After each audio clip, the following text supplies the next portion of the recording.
আমি যখন এখানে দায়িত্বপ্রাপ্ত হয়েছি আমার কাছে মনে হয়েছে আমি এখানে আসলাম কেন, I can't make any difference, আমার তো আসার দরকার নাই। বিডিআর এর বিচার দুইবার শুনানি পিছাইতে হয়েছে, কোনো পিপি নাই, পিপি জিপি ছাড়া তো কোনো বিচার হয় না। তা আমি কোর্টটা ফেলে রেখে দিব? তা আমাদের হয় কি, যখন আমরা ওই সাইড থেকে বলি, ধরো তোমাদের প্রজন্মের কাছ থেকে আমরা চাই কি তোমরা আরেকটু ইনডেপথ রিসার্চ করে বললো যে আপনার কি করার ছিল, মানে আমার কি করার ছিল, উচ্চ আদালতে আমার কি করার ছিল, আর পিপি জিপি নিয়োগে আমার কি করার ছিল। কিন্তু যারা আজকে বাংলাদেশ স্বাধীন করে তারপরে সেই 71 সালের আপনার 72 সালে আওয়ামী লীগ যেভাবে এসে ক্ষমতায় বসেছে, এরকম অনেকে এখন চেষ্টা করছে যে ডক্টর ইউনূসকে ভাঙিয়ে যদি একটু সুযোগ সুবিধা নেওয়া যায়, অনেক দিন থাকতে হবে, 10 বছর থাকতে হবে, কোনো রাজনীতি চলবে না, এরকম কিছু মানুষ আছে। বাংলাদেশে এমন কোনো একটা জায়গা নাই যেই জায়গায় আপনি গিয়ে দেখবেন যে এই অফিস বা এই সেকশনটা যেখানে কিনা আওয়ামী লীগের আধিপত্য এখনো বিন্দু মাত্র কমেছে। সব জায়গায় তাদের লোকজন, কিন্তু তাদের আওয়াজ কমেছে। তারা যে কাজগুলো করতো সেই কাজগুলো করতে পারছে না। যদি সুযোগ আসে তারা ঠিক আগের পরিচয়ে ফিরে যাবে। আদালতে টানানো একটা ছবিকে নামিয়ে ফেলেছি। আমার মনে হয় আরেকটা ছবি আদালতে টানানো উচিত, কিন্তু সেটা লয়ারদের পেছনের দেয়ালে। সেটা হচ্ছে জাস্টিস শামসুদ্দিন চৌধুরী মানিক সিলেট সীমান্তে যখন কলার পাতায় শুয়ে আছে, ওই ছবিটা সব আদালতের পেছনে টানিয়ে। দর্শক, আজকের এই ভিডিওটি দেখলে আপনারা রীতিমতো অবাক হয়ে যাবেন। আপনারা জানেন ইতিমধ্যে আওয়ামী লীগ সরকারের পতন হয়েছে। এখন ক্ষমতায় আছেন অন্তর্বর্তী সরকার ডক্টর মোহাম্মদ ইউনূস। অন্তর্বর্তী সরকারের মাননীয় উপদেষ্টা ডক্টর মোহাম্মদ ইউনূস থাকাকালীন দেশে কি কি ঘটনা ঘটে যাচ্ছে তা আপনাদের প্রমাণ সহকারে দেখাবো। দর্শক, কথা আর বাড়াবো না, ভিডিওতে চলে যাব। তার আগে আপনাদের কাছে ছোট্ট একটি অনুরোধ, আপনি যদি আমাদের চ্যানেলে নতুন দর্শক হয়ে থাকেন তাহলে অবশ্যই চ্যানেলটি সাবস্ক্রাইব করে পাশে থাকা বেল আইকনটি বাজিয়ে দিতে ভুলবেন না। যারা অলরেডি আমার চ্যানেলটি সাবস্ক্রাইব করেছেন তাদেরকে জানাই অসংখ্য ধন্যবাদ। চলুন ভিডিওটি শুরু করা যাক। পরে আদালতে টানানো একটা ছবিকে নামিয়ে ফেলেছি। আমার মনে হয় আরেকটা ছবি আদালতে টানানো উচিত, কিন্তু সেটা লয়ারদের পেছনের দেয়ালে। সেটা হচ্ছে জাস্টিস শামসুদ্দিন চৌধুরী মানিক সিলেট সীমান্তে যখন কলার পাতায় শুয়ে আছে, ওই ছবিটা সব আদালতের পেছনে টানিয়ে রাখা উচিত। তাহলে সবাই বুঝতে পারবে যে আসলে বিচারকদের কি ভূমিকা থাকা উচিত। তো এই যে বিষয়টা, আমরা যত আইন করি, যত সংবিধানকে টাইট করি, মানসিকতা এবং মানুষগুলোর যদি পরিবর্তন না হয় তাহলে কোনো সংস্কারই ফ্রুটফুল হতে পারে না। আমরা justice Latifur Rahman, justice ATM Afzal, justice Mustafa কামালদেরকে জাজ দেখেছি, তাদের দেখলে যেমন আমাদের আস্থা বেড়ে যেত, ঠিক একই জায়গায় যখন আমি শামসুদ্দিন চৌধুরী মানিক অথবা এসকেসিনার মতো লোকদেরকে দেখি, তখন আমার মধ্যে নানান শঙ্কা ভর করে। সুতরাং এই বিচার ব্যবস্থা সংস্কারের করার সময় আমাদের মাথায় রাখতে হবে যে কোন ব্যক্তিগুলোকে আমরা এখানে নিচ্ছি, যে এই ব্যক্তিরাই কিন্তু ডিফারেন্স মেক করে দিতে পারে। সুতরাং আইন বা সংবিধান দিয়ে সবকিছু বেঁধে রাখা যাবে না। ব্যক্তি সিলেকশনের ব্যাপারে আমাদের মারাত্মকভাবে সচেতন হতে হবে। এবং সবচেয়ে বড় কথা হচ্ছে রাজনৈতিক যে প্রক্রিয়া, ঘুরে ফিরে কিন্তু রাজনীতি এখানে ঘুরে ফিরে আসবে। আমি যতই নিয়ম কানুন করি, কিন্তু যখন একটা নিপীড়ক সরকার আসবে তখন কিন্তু পুরো বিচার ব্যবস্থাকে নানানভাবে হাত পা বাঁধতে থাকে এবং এক পর্যায়ে বিচার ব্যবস্থাও তাদের হাতিয়ারে পরিণত হয়, যেটা হয়েছিল। Supreme court guardian of the constitution. Supreme কোর্টের প্রধান বিচারপতি বসে বসে যেটা করতেন, যে তিনি ফেসবুক এবং ইউটিউবে দেখতেন কোন কোন বিরোধী নেতা বা কোন ব্যক্তি সরকারের বিরুদ্ধে বক্তৃতা দেয়। ওনার একটা সেল গঠন করেছিলাম, আমি ব্যক্তিগতভাবে এটার ভিকটিম, আমি জানি। তাদের কাজ ছিল কে কে বক্তৃতা দিল, সরকারের বিরুদ্ধে খুব তীক্ষ্ণ বক্তৃতা দিয়েছে, তাকে কোনো না কোনো ফর্মে আদালতে এনে আদালত অবমাননার মামলায় ফেলা। আমি তখন একটা বক্তৃতা দিয়েছিলাম যে গত ইলেকশনের পরে, যেটা যে নির্বাচনে শেখ হাসিনা সর্বশেষ নির্বাচন ছিল, যে আরেকটা পার্লামেন্টের মেয়াদ থাকা অবস্থায় পরবর্তী পার্লামেন্ট শপথ গ্রহণ কিভাবে করে, এটা কনস্টিটিউশনের যে ভায়োলেশন, এই কথাটা আমি একদম আইন দিয়ে যুক্তি দিয়ে বুঝিয়ে বলেছিলাম। আমি সুপ্রিম কোর্টে গিয়ে দাঁড়ালাম, প্রধান বিচারপতি আমাকে বলল আপনার মামলা শুনবো না, আপনি আগে দাঁড়ান এখানে। আমি তো ভাবলাম না জানি কোন অপরাধ হয়ে গেল। বললেন যে কোথায় কি বলেন, সব খবর আমাদের কাছে আছে। আমি তো মাইলট থাকতেই পারি। বলে যে আমরা একটা কথা বলেছি, আপনি কি করে এরকম একটা ব্যাখ্যা দিলেন, আমি তো বুঝি নাই। তা আমি বললাম যে মাইলট আমি তো যতদূর জানি আমি আদালতের ব্যাপারে কিছুই বলি নাই, আমি একটা ব্যাখ্যা দিয়েছিলাম। বলে যে আপনাকে সাবধান করে দিচ্ছি, কন্টেম্প করতাম কিন্তু করি নাই, কিন্তু যদি কথা বলেন তাহলে কিন্তু কন্টেম্প। আমি তো সুপ্রিম কোর্টের বিরুদ্ধে কিছুই বলি না, আর একটা কথা বলবেন কোর্ট থেকে বের করে দেবো। তো this was the supreme court. একজন বিচারক, সুপ্রিম কোর্টের প্রধান বিচারপতির কাজ হচ্ছে বাইরে আমরা কোথায় কি বলছি সেটাকে নিয়ন্ত্রণ করার জন্য কন্টেম্পকে হাতিয়ার হিসেবে ব্যবহার করা। অন্যদিকে কত হাজার কন্টেম্প পিটিশন পেন্ডিং আছে আমি পরিসংখ্যান নাই, কিন্তু এই গত 10 বছরে যত কন্টেম্প পিটিশন হয়েছে, কোনো একটা কন্টেম্প পিটিশনের কোনো শুনানি করা যায় না। কোনো কোর্ট বলে যে আমরা আদালত অবমাননা, সরকারের কোনো এজেন্সি আদালতের আদেশ ভায়োলেশন করেছে, আমরা শুনতে পারবো না। কারণ সংশ্লিষ্ট বিচারকদের উপরে চাপ সৃষ্টি করা হতো যে প্রশাসন যা করে করবে, কোনো কন্টেম্পটের শুনানি যদি করেন তার বেঞ্চ থাকবে না। এবং যারা এরকম শুনানির চেষ্টা করেছেন তাদের বেঞ্চ ভেঙে গেছে। সুপ্রিম কোর্ট রায় দিয়েছে যে তাকে বেতন দেওয়া হোক, তারপরে 5 বছর গেছে, কন্টেম্প হয়েছে, কন্টেম্প পেন্ডিং, একটা মানুষকে বেতন দেওয়া হয়নি। এই যে সরকারি কর্মচারীদের আদালতকে না মানার প্রবণতা, এটা যে তৈরি করা হয়েছিল রাজনৈতিক সংস্কৃতির কারণে, এইটা পরিবর্তন না করে সারাক্ষণ বিচারকদের দোষ দিলে লাভ কি? এই যে প্রশাসন যন্ত্র, তারা ডেলিভারেটলি সরকারের সুপ্রিম কোর্টের আদেশগুলো অমান্য করতো, এই জায়গাতেও সংস্কার আনতে হবে। অনেকেই বলেছেন সুপ্রিম কোর্টে এই মুহূর্তে যে বিদ্যমান মামলাগুলো পেন্ডিং আছে তার 80% হচ্ছে অন্তর্বর্তীকালীন আদেশের বিরুদ্ধে, হাইকোর্টের জামিনের আদেশের বিরুদ্ধে অথবা স্টে দিয়েছে সেটার বিরুদ্ধে। এবং লিস্টগুলো ফলো করে দেখবেন যে বছরের পর বছর এই অন্তর্বর্তীকালীন আদেশগুলো পেন্ডিং থাকছে। জামিনের মতো বিষয়গুলোর নিষ্পত্তি সর্বোচ্চ সেশন কোর্টের হাতে থাকা উচিত, এর উপরে আসাই উচিত নয়। জামিনের বিষয়টা একজন সেশন জাজ ডিল করবেন, সেটা কেন হাইকোর্ট পর্যন্ত আসবে? এবং হাইকোর্ট যখন বিবেচনার পর একটা ডিভিশন বেঞ্চ কাউকে জামিন দেয়, নির্বিচারে ইনভেরিয়েবলি প্রত্যেকটা পিটিশন নিয়ে যাওয়া হয় অ্যাপিলেট ডিভিশনাল চেম্বার জাজে এবং সাথে সাথে স্টে করা যদি সেটা বিরোধী দলের সাথে। দেশের এমন কোনো একটা জায়গা নাই যেই জায়গায় আপনি গিয়ে দেখবেন যে এই অফিস বা এই সেকশনটা যেখানে কিনা আওয়ামী লীগের আধিপত্য এখনো বিন্দু মাত্র কমেছে। সব জায়গায় তাদের লোকজন, কিন্তু তাদের আওয়াজ কমেছে। তারা যে কাজগুলো করতো সেই কাজগুলো করতে পারছে না। যদি সুযোগ আসে তারা ঠিক আগের পরিচয়ে ফিরে যাবে।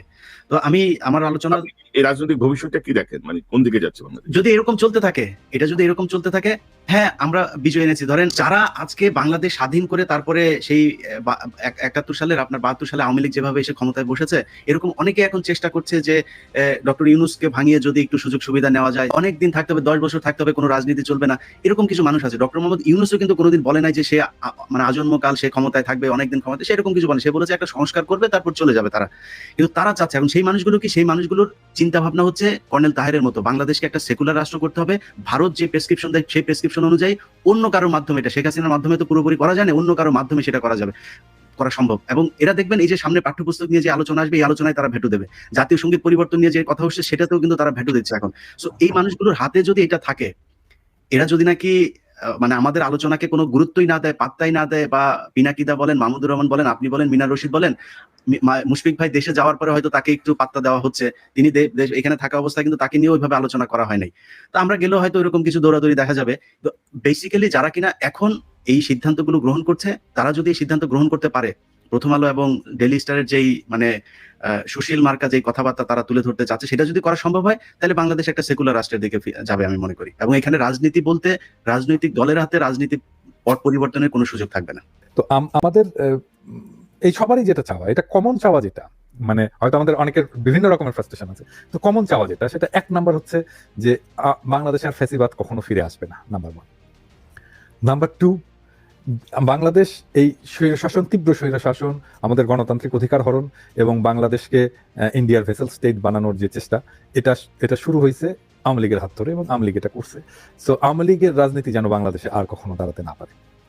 3 নাম্বার, বাংলাদেশে যে ভারতীয় আধিপত্যবাদ যেটা প্রতিষ্ঠিত হয়েছিল আওয়ামী লীগের মাধ্যমে, হাসিনা সরকারের মাধ্যমে, সেই ভারতীয় আধিপত্যবাদ যেন হাত গুটায়। আমরা যেন আমাদের মর্যাদা নিয়ে আমাদের স্বাধীনতা সার্বভৌমত্বকে রক্ষা করতে পারি এবং জাতীয় মর্যাদাকে যেন আমরা উঠে তুলে ধরতে পারি। 3 নাম্বার। 4 নাম্বার, বাংলাদেশ যেন একটা ডেমোক্রেটিক গণতান্ত্রিক রাষ্ট্র হিসেবে বিকশিত হয়, এর সম্ভাবনাটা যেন সেভাবে বিকশিত হয়। এই 4টা আমাদের আকাঙ্ক্ষা। আমি মনে করি যে এই ব্যাপারে আমরা সবাই, এখানে যারা আছি 4-5 জন, আমরা সবাই একমত এবং এটার জন্য আমাদের সমস্ত অ্যাক্টিভিজম ডেডিকেটেড ছিল সোফার। তো তারপরে একটা বিপ্লব হলো, এই বিপ্লবটা যে হয়ে যাবে, এটা আমি যতই বলি যে আমি অনেক আশা দেখাইছি, মানুষজন আমাকে বলতো যে আপনি তো প্রত্যেকদিন হাসিনাটা ফেলায় দেন। হ্যাঁ আমি দেখাইছি এটা, কিন্তু স্টিল এটা এখন আমার কাছে স্বপ্নের মতো যেটা সম্ভব হয়েছে। এটা হাসিনা পালিয়ে গেছে এবং আমি ফ্যাসিবাদ পরাজিত হয়েছে এইভাবে। এবং আমার এটা এখানে ইলিয়াস যতই বলুক, ইলিয়াস যতই পেসিমিস্টিক ওয়েতে বলুক, আমি মনে করি না যে আওয়ামী লীগ আর জীবনের স্বনামে বা হাসিনার পরিবার কখনো বাংলাদেশে প্রতিষ্ঠা পাবে, এটা সম্ভব না। কিন্তু ধরেন যে আমরা যে আকাঙ্ক্ষাটা নিয়ে এই কাজগুলো করলাম, সেই আকাঙ্ক্ষার কাছাকাছি যেতে পারলাম না, কাছাকাছিও যেতে পারলাম না। মানে আমরা বলি এক কথা, হয় আর এক কথা। আমরা বলি বিপ্লব, সরকার বিপ্লবী হলো না। মাহমুদ ভাই যেটা বললেন যে আমি এটা খুব সহজ ইয়েতে বলছিলাম যে বিপ্লব যদি ব্যর্থ হতো তাহলে কার কার কল্লা যেত এই সরকার? কয়েকজনের যেত, ছাত্র নেতাদের যেত অবশ্যই, আসিফ নজরুলের যেত কারণ উনি মাঠে নামছিলেন, শুভ্র ভাই আর প্রফেসর ইউনূসকে জেলে পাঠানো হতো। এই কয়েকজন 5 জন ছাড়া, 6 জন ছাড়া এই সরকারের আর কারো কিছু হতো না, যেমন ছিল তেমনই থাকতো। এখনো বাংলাদেশে ভালো করে টকশো করতেন, এটা করতেন, সেটা করতেন, যাতায়াত করতেন, কোনো সমস্যা হতো না, দেশ ছাড়তে হতো না, কিছু হতো না।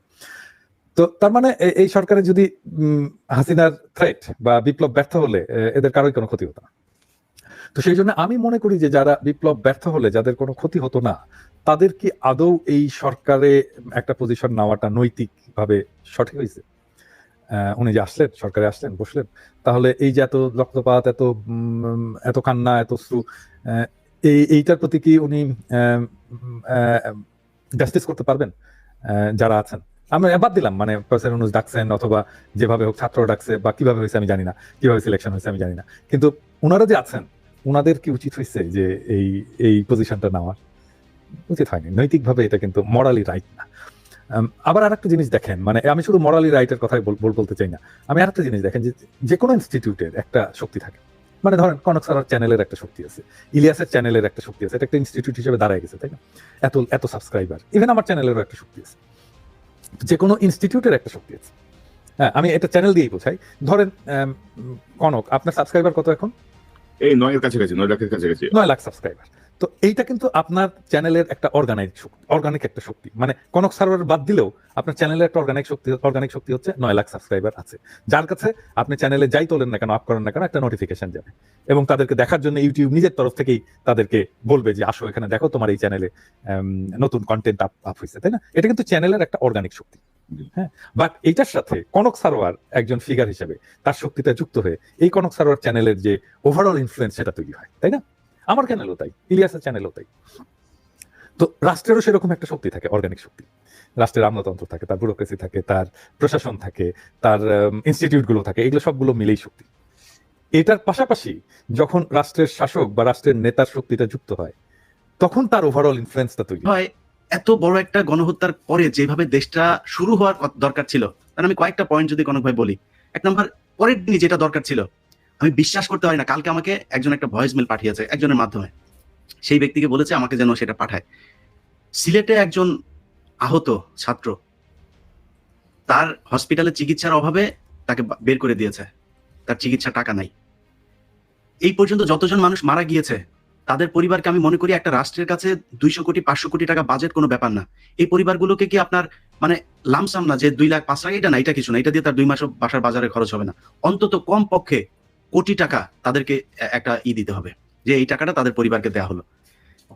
বিডিআর বিদ্রোহ, কথিত যে বিডিআর বিদ্রোহের কথা বলে বিডিআর এর এই যে সদস্যদেরকে রাখা হয়েছে, পরের দিন তাদেরকে আপনার চ্যানেলও দেখছি যে অনেক মানুষ কথা বলছে যে বিডিআর বিদ্রোহটা আসলে এটা বিডিআররা করে না, এটা ভারতের একটা ছিল, আওয়ামী লীগের একটা নাটক ছিল। তাহলে এখন পর্যন্ত বিডিআর সেই সৈনিকরা কেন জেল থেকে বের হইতে পারে নাই? তাদেরকে তো তার পরের দিন বের করতে হবে, সেটা করা হয়নি।